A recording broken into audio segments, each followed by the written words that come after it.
This is Toledo Symphony Lab, a behind-the-scenes look at the world of classical music from WGTE Public Media and your Toledo Symphony. I'm Brad Cresswell. Joining me today right here in the studio are the Toledo Symphony's president and CEO, Zach Vassar, music director Alain Trudel, our principal second violin and artistic administrator, Merwin Sue, and the TSO's director of marketing, Vanessa Gardner. I feel like I need a fanfare for the fact that we have everybody in here, and this is about the best I can do. That sounded like something from the old Prairie Home Companion. I didn't think of that, but yeah, welcome everybody. It's nice to have you all in the studio here. We're doing a little preview of a concert that is actually happening on June 3rd. It's Friday night, June 3rd. 8 p.m. at the Peristyle, and this is really a spectacular concert. It's called, what is the name of this concert? America in the Key of Gershwin. That's right, America in the Key of Gershwin. Gershwin is like, the magic word. You say that, and then all the bells and whistles go off. I don't have any bells and whistles. You have a sound bard. I do have a sound bard. Sound bard? Sound bard. You have a sound Shakespeare. That's going to be my... That's going to be my nickname moving forward, Sound Bard. Right? I like that because your name is kind of Bard. Yeah, exactly. When it's not Brad. All right, we'll go for that. I think that's the first applause I've ever gotten. That wasn't for you. That was for me. That was for Sound Bard. Sound Bard. Yes. So different works on here, including George Gershwin, of course. And we're going to talk about Gershwin today quite a bit. But there's also three living composers on this program, beginning with Wang Ji, who's a wonderful composer. Also Christopher Dietz, who is on faculty at Bowling Green State University. Chris has been on this program before. And Alain Trudel, who's sitting right here with me. A new piano concerto that you have going on with Charles. Now, how do you say this gentleman's name? Charles Richard Ramelin. So okay. Only pronounce half the letters. Only the vowels. I'm just going to call him Charles Richard Hamelin. How's that? Well, the second H is silent, and the first H you have to say 3 times. Okay. Good to know. I'm glad we don't have him in the studio with us as well. Oh, but he's listening, so hello. And an excellent interview. Yes. I listened to several of his interviews. So hello, Charles. Okay, so moving on. We're going to be hearing from Christopher and Alain as well. They're going to have a little composer's corner. We'll talk all about that new music that they're bringing to the Peristyle on June 3rd. But that is for a later episode. Right now, we're going to focus on Gershwin. You're performing Catfish Row, which is an orchestral suite from his opera Porgy and Bess. We're going to start with the composer Wang Ji, however, just like the program starts, a symphonic overture on America the Beautiful. And of course, that fits with the theme of America in the Key of Gershwin. Who wants to talk about this composer in this piece? Well, I've always been fascinated by Wang Ji. She's just, she's an amazing composer. I think she's a very interesting personality. She's, I don't know, she's kind of like an anime character. She likes to kind of, get into all sorts of scrapes and then write about them. But so she actually loves mountaineering. And so she was actually moved by an experience. I think this is near the Pikes Peak area near Colorado Springs. And then it was something that kind of inspired her to, kind of comment about America the Beautiful, but from that kind of very adventurous. Yeah. So it's a very, I wouldn't say it's a rollicking work, but it's more, when you hear, it's America the Beautiful, you think of a very kind of maybe solemn sort of work, and it's not at all. It's exciting and fun, and her music is it's very adrenaline filled, and I really enjoy it. Yeah, it's a great way to start off the program. Yeah. America the Beautiful, America the slightly dangerous, adventurous. America the slightly dangerous has a unusual ring to it. Alain just did a face palm when I said that, but that's all right. That's okay. Yes, but she's I would say a very swiftly rising composer. To call her an emerging composer, I think she's already emerged. She has emerged from her cocoon, yes. But I think that she's got a very individual voice, and it's a voice that's just so much fun to listen to. I think it's very energetic music, and it's certainly challenging for the violinists. Yeah. I'll just speak for them. You usually do. That's at the top of the program, but at the bottom of the program, the last work is by George Gershwin, Catfish Row. Alain, I know that you have done a lot of work with and thinking about, and you have a lot to say about this particular piece. So I'm going to turn the floor over to you to talk a little bit about Catfish Row and Porgy and Bess. Oh, sure. I've had the pleasure of conducting that piece many times. What's interesting about it, a lot of people did not know that piece for the longest time. It started as quite a hit, actually, because it encompasses all the greatest, the greatest songs of Porgy and Bess. So you have Summertime, got Plenty of Nothing, Bess, Here's My Woman Now. You have There's a Boat That's Leaving Soon for New York. That's another good one. I knew we'd get you to sing if we let you talk. Well, it's Alain Trudel. Yes, but it's one of the world's greatest opera, and you have everything in this. But it's not a medley. It's really different movements, and he decided to write. That we're talking about the same level of writing as an American in Paris. So like a symphonic poem, but this is a multiple movement. There's a fugue in there. That's, first of all, is very tough for us, but it takes all different themes from that. The opera starts with the famous with the xylophone. Take a bow. Very technical. I think you just won. Technical term. I think you just won a percussion audition. Well, now they know what the speed is going to be at the show. Oh, I'm pretty sure they're aware of that. Yeah, we're making jokes because it's the number one percussion clavier excerpt in the entire book of excerpts. So the beginning of Porgy and Bess is a big thing. So every percussionist has to perform that for an audition, right? Yes, if you want to, like in an orchestra, if you're percussion, it's very interesting. I mean, I'll just spend a second there. But if you want to play percussion in your orchestra, so you have to do like mini auditions on a bunch of instruments when you do your audition. So there's a cymbal part. And don't laugh, the cymbal is probably one of the hardest. Tchaikovsky's Fourth Symphony, I mean, it's difficult in Finland, Well, especially if you hit it in the wrong place. Or drop it. Yeah. And then, snare drum and all those. Then you get to triangle. Triangle. Yeah, of course. Really? Yeah. I can do that. Well, it's not as easy as one might think. But when you get to the clavier instruments, like xylophone, this is the excerpt. And this is what scares everybody. It's like, not in our orchestra because we have like the best guys in the world. But they're amazing. I mean, it's kind of like that game you see in mob movies where they put their hand and spread their fingers out on the table and take a knife and kind of go back and forth between the fingers, right? That kind of thing. My stomach just turned. Yeah, you should try giving them knives next time, see what happens. Gershwin was very well known, of course, as a songwriter with his brother, lyricist, but he's actually a great composer. Like when he went to see Ravel, he went to meet Ravel, and he said, "Well, teach me, master." I have a quiz later, so don't spoil it for anything here. Anyway, so I have to finish it. I started my phrase. Go ahead. So, because he wanted to, to become as great as a composer like Ravel. Ravel looked at him and he said, "Well, don't try to be a second Ravel. You're the best Gershwin." I mean, so everybody, it's one of those, he had not the imposter syndrome, but a little bit, because he wrote so many tunes that were well known, so many things that in the pop world and the Broadway world, so many tunes that like more of a pop composer, and it was hard for him just to understand that he was actually accept that he was a genuine classical composer, great composer of the 20th century, and a very unique voice, So this piece really talks to that because there's the tunes, yes, but the composition around them is amazing. That's wonderful.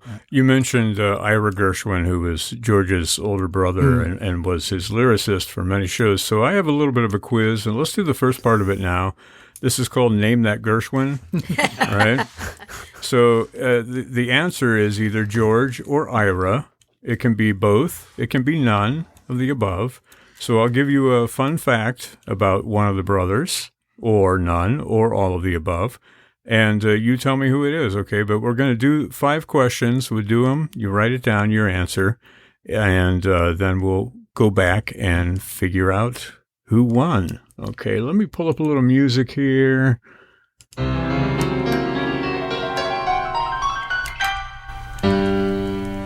I'm going with none. This is my Gershwin knockoff music. Okay. This person was once misidentified in print as the husband of his brother. Okay. This one played the violin but was outshadowed by his younger brother's piano playing. This one published some of his work under the name Arthur Francis. Before getting involved in the music business, this person worked as a cashier in his father's Turkish baths. And relating to Elaine's question, this person tried to enlist famous artists and teachers to take him on as a student, was denied by no less than Maurice Ravel, Igor Stravinsky, and Nadia Boulanger. Wow. Okay, so those are our 3 or 5 different quiz questions. It's okay, Brad. It's very hard to count past 4. I have that trouble all the time as a violinist. Yeah. It's actually treble. Okay. My fingers aren't fast enough to grab the soundboard right now. Soundboard. Yeah. Grab the soundboard. That was very quick, actually. Just registered the trademark. Yeah. I wonder what you were doing on your phone over there, checking to see. Okay, well, let's go back and identify who these people are. So they were once misidentified in print as the husband of their brother. That would be George Gershwin. Okay. A Scandinavian record company evidently misunderstood Ira's name as a woman's name, and he made mention of George's lovely wife, Ira. That was there in their bio on the record. So that was George. Anybody get that? I had it backwards. I had it backwards too, and the way you just explained it makes it seems like... I know. So they were introduced as the brother's husband as opposed to brother's wife. I was going. Yeah, misidentified. I didn't say. Yeah. Oh, okay. Yeah. It was a trick question. It was kind of a trick question. The answer was Gershwin. The answer? No, the answer was George Gershwin. Did anybody get George Gershwin? 4, I think, No. Did you all go for it? I blame faulty wording. Yeah. Yeah. No. Fake news. That was an SAT question. No.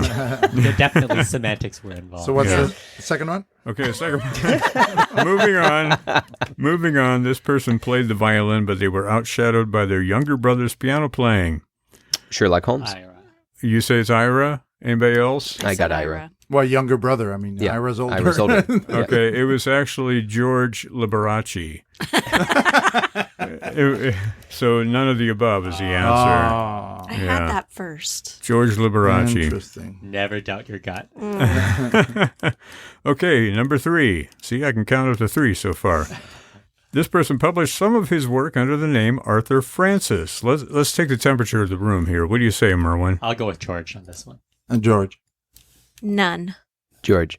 Okay, the answer is Ira.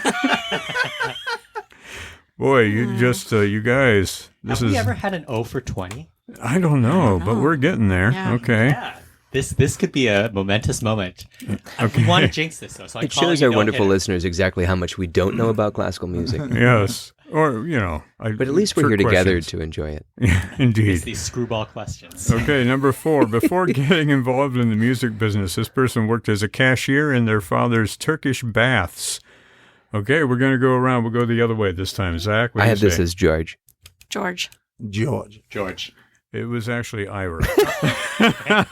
So that is a big buzz for all of the above. It's a buzzkill, that's for sure. Now, I think Alain got the last question right, but Well, we should have all gotten it right. So tried to enlist famous artists and teachers, was denied by Stravinsky, Boulanger, and Ravel. Who would that be? Merwin? George. George Benjamin. George. I have it as Bob Gershwin. So we got No, it one. was George. Everybody tied at 1. That's amazing. So Merwin wins. Circle gets a square.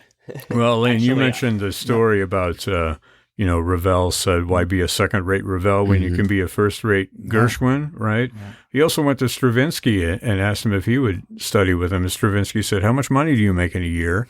Gershwin told him, and he said, well, perhaps I should be studying with you, right?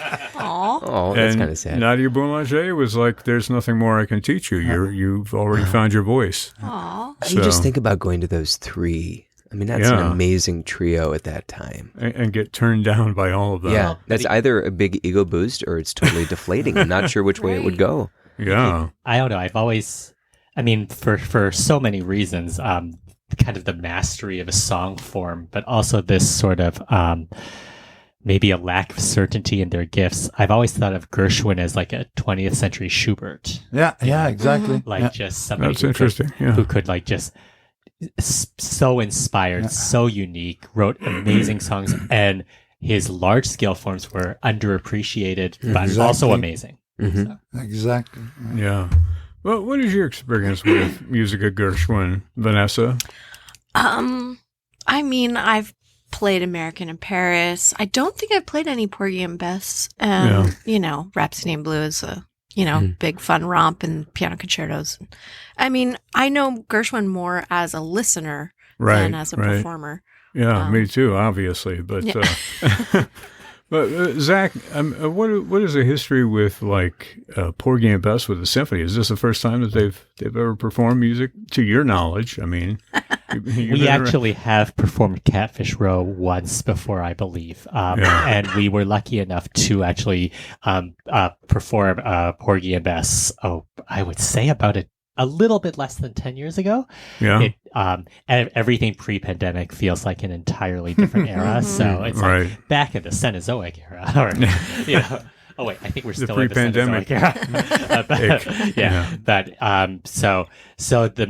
But like having it distilled in Catfish Row, there's something kind of, to say greatest hits seems reductive, but it's really cool when it's all concentrated down like that. I think of this like I think about the symphonic dances from West Side Story. It's a very high appreciation of the musical context. It is a beautifully written symphonic synthesis, and it's not a gimmick. Yeah. So I'm thrilled to hear it. I have a question for the group. Do you think that Gershwin did himself a disservice, or whomever, when they published with the title Catfish Row?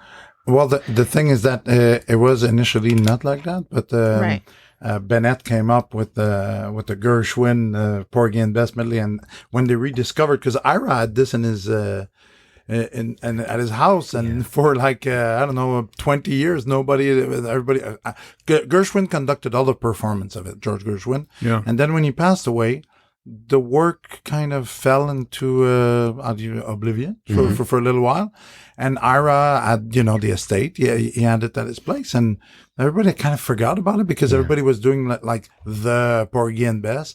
And this piece is very challenging also. For orchestra, you just don't program it like that, So especially at that time.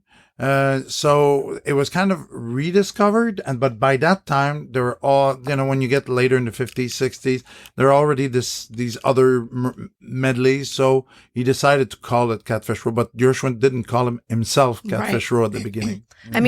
As a marketer, we want, we were putting Porgy and Bess on everything because that's what people recognize. So it's very interesting that you say that, because when I want to program this piece, I always get the same comments. I say, let's do Catfish Row. And they say, why don't you do something that people know from Gershwin? And I said, no, they know. And we always have to add, the best of Porgy and Bess. And it is. You start, right away you're in it. And and it's interesting because for that version, they put the piano solo that Gershwin played and Porgy and Bess, they put it back in that first movement. So it's very personal. And what's interesting about, because you were talking about, the three masters that he went to see, it shows also the humility towards the art. If you saw that old movie about Gershwin, with his father clocking all the performances of his pieces. It's an old black and white movie. So each time it's like more than 5 minutes. Oh, important piece, very important piece. And Gershwin, you can see the humility to say, well, I really want to learn more. But the one thing, and we have that in Wang Ji, is that the one thing you looking for doesn't you don't know. Maybe you get it when you're really young, maybe old, maybe never, is your voice. And he found his voice. He had his voice. He didn't find his voice. He had his voice. It came out, and that's rare. It's the same as Schubert. For me and Merwin, I have the exact same observation as you. It's like a modern day Schubert. Well, he also, he didn't have a formal education. I mean, he studied with people privately here and there. And everyone else turned him down. How could he get one? Exactly. But I think maybe his weak spot in his mind was his technical ability, right? In doing orchestration, things like that. He often had people at the beginning who helped him. That's why it's so hard.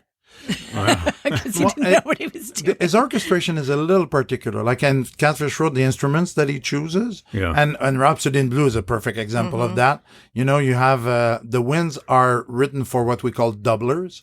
Like people who double on other instruments, because that was the background in New York at the time. So you would have somebody who plays the oboe, the bassoon, and then like a jazz band or something. Yeah, exactly. And then all of a sudden you have a bunch of saxophones.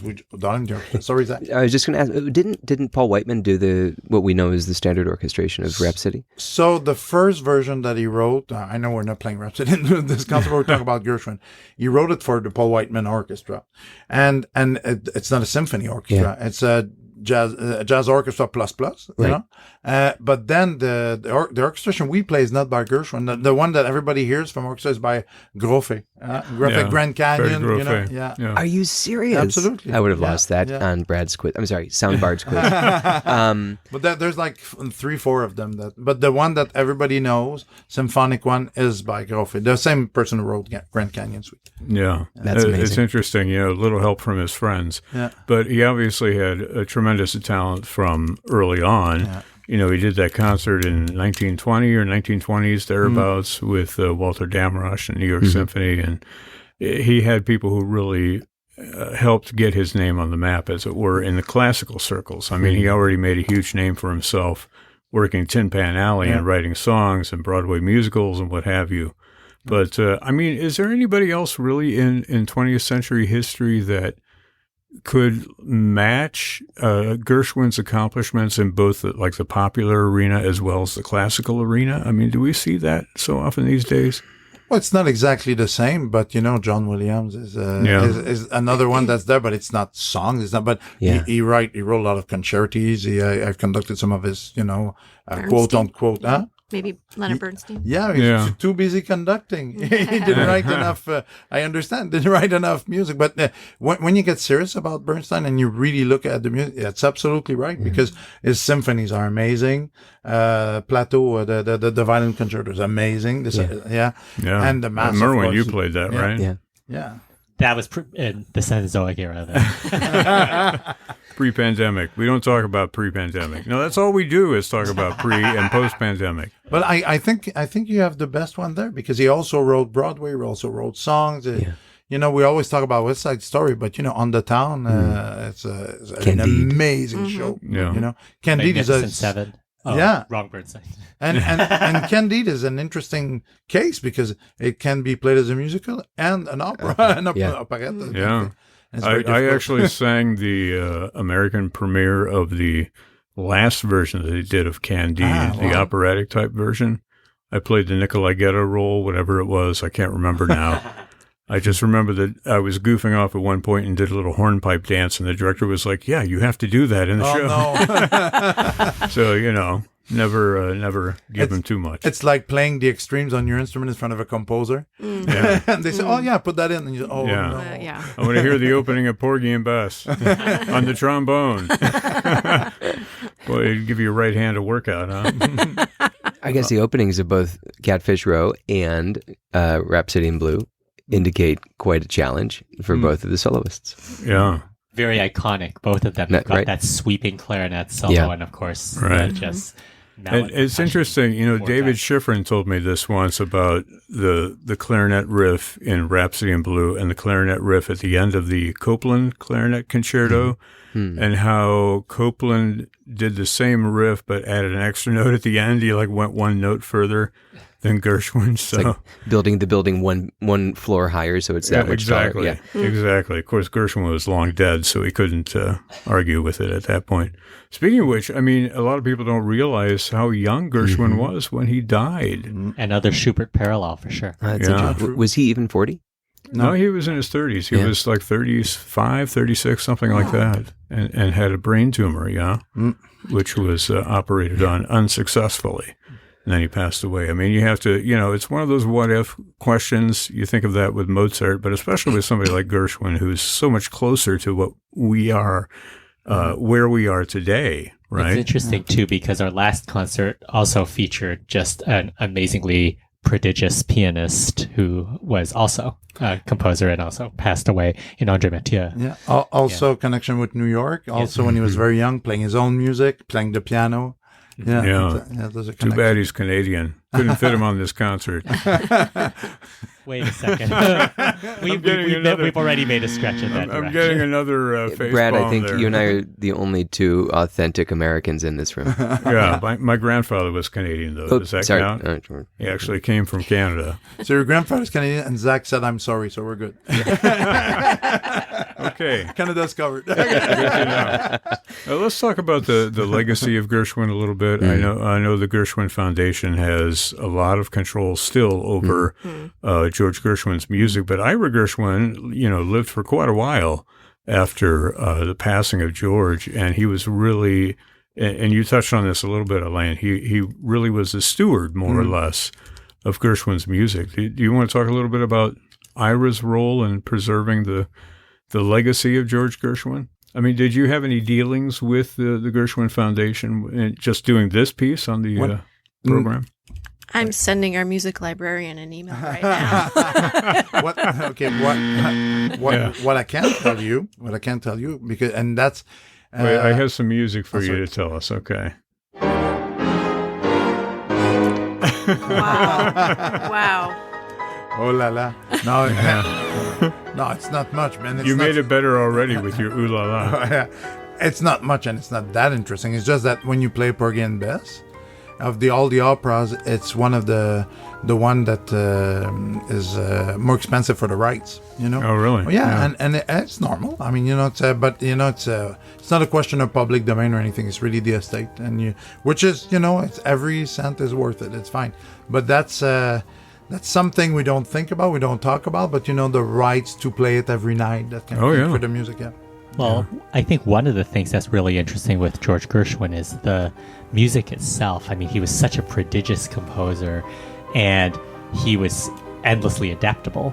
And so you sometimes end up with a lot of competing, maybe even conflicting versions of various scores. And so our neighbors to the north at the University of Michigan are kind of beginning, or maybe are in the middle of the process of kind of creating kind of autographed versions, like Vortex style versions of Gershwin's music. And that's an immense project. And that's something that kind of like having definitive, years of study versions of Gershwin's scores. I think the scores that we've been playing off of for decades are in some ways, approximations of maybe what Gershwin's original intent was. Well, I worked at MIT, and surprisingly, just throw that into conversation. No. Well, people. It has nothing to do with Gershwin. No, it does. It does. People are surprised to know how robust the music library and the music program are at MIT, and we have an original or public domain version of Rhapsody in Blue in that library, and those are hard to come by. You still have to rent Gershwin's music, but if you have one from back in the day, hold on tight to it. You know what? I have more left in my quiz. I think we should round things out here. I've got 10 more questions that we can go through. Lord. You want to do 5 or you want to do 10? Let's do 5. Let's do 5. I vote 7. Okay. I'll pick and choose out of here, but let me bring up some other quiz music here. Oh, yeah. Okay. I'm going to lose my... This is actually more Lerner and Lowe. Jim Brickman. Yes, the Jim Brickman Christmas album right here. All right. Nice Ohio reference. Thank you. Speaking of Thought he musicals, was Canadian. because this kind of sounds like almost like Falling in Love, from Brigadoon, the Lerner and Loewe musical. Da, da, da, da, da, da.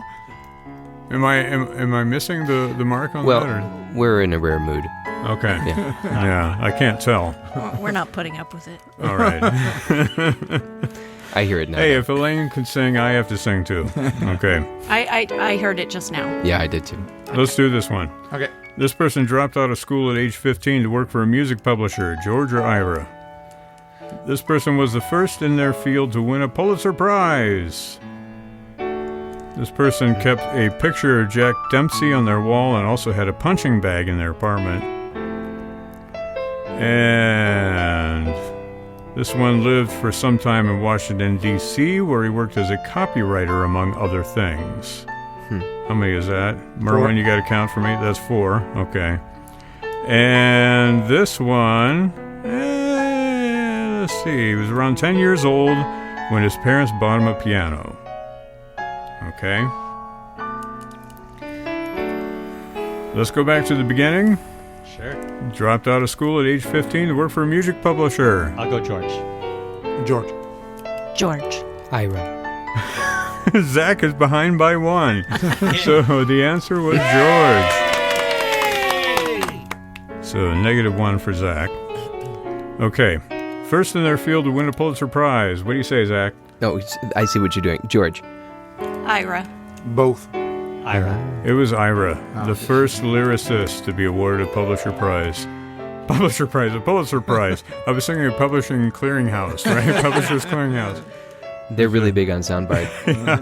That'd be funny if they awarded Pulitzer Prizes that way. Just came with With the a big camera check. and a big check. And knocked on the door and you come out in your nightgown, And Ed McMahon is there. Yeah, exactly. You are correct, sir. Okay. This person kept a picture of Jack Dempsey on their wall, and they also had a punching bag in their apartments. What do you George. say? Ira. Ira. I have Ira. It was actually George. Oh, Okay. Merwin. Putting the win in Merwin. I see what No you're more doing. questions. Okay, this person. That's why Merwin wins all the quizzes. I can't That never dawned on you? No. If his name was Merluz, he wouldn't. Okay, sorry. I'm glad we're having such a good time with this. Okay, this person lived for some time in Washington, D.C., where they worked as a copywriter, among other things. What do you say, Zach? I have Ira. George. Ira. Ira. It actually was Ira Glass. So the answer is none of the above. Okay, that was Ira Glass. Nobody gets a point for that. Wow, that's well done. Last question. They were around 10 years old when their parents bought them a piano. Who do you say, Merwin? I decided to go with Ira. Both. Liberace. I have George. It actually goes to Merwin. It was Ira. They bought a piano for Ira. Ira didn't want it, and then George got interested in it because Ira didn't want it, and that started his career. Since you managed to bring up Ira Glass, I should mention that Wang Ji is also married to a great NPR personality, Fred Child. Oh, yeah. Wow. That's right. That's how I know that name, Oh, because my I know gosh. Fred. Do they just make up music on Saturday mornings to delight themselves? While climbing mountains, I guess. Yes, indeed. Climbing That's mountains, incredible. making music. Yeah. A list of your activities on your social media profile.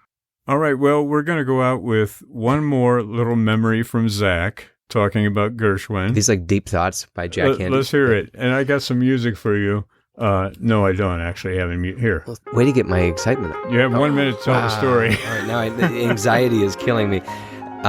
When I think about Gershwin, I can't help but think about when I went to camp and I was 12 years old and I got a CD, which is a big deal, and it was classic Gershwin.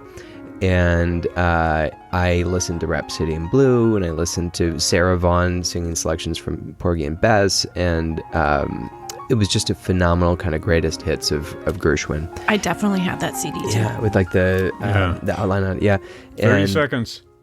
what I just remember doing it the entire time that I was at camp was trying to remember certain note progressions and themes, and it was just killing me because my little musical memory wasn't strong enough to get me through the week without a CD player.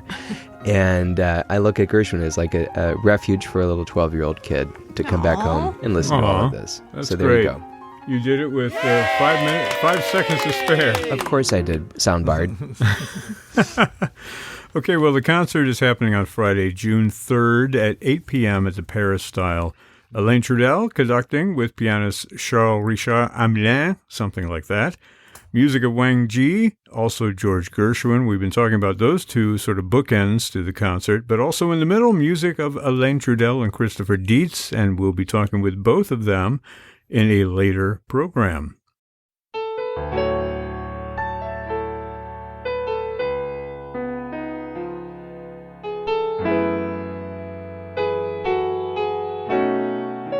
This program is a production of WGTE Public Media in collaboration with our sponsor, the Toledo Symphony, with generous support from the Rita Barber Kern Foundation. You can download episodes of this program as a podcast by going to our website at wgte.org/lab. You can also subscribe to us through your podcast app of choice, including Apple and Google Podcasts. Don't forget to check out all the upcoming events at the Symphony by visiting their website at toledosymphony.com and their various social media outlets on Facebook, Instagram, and Twitter.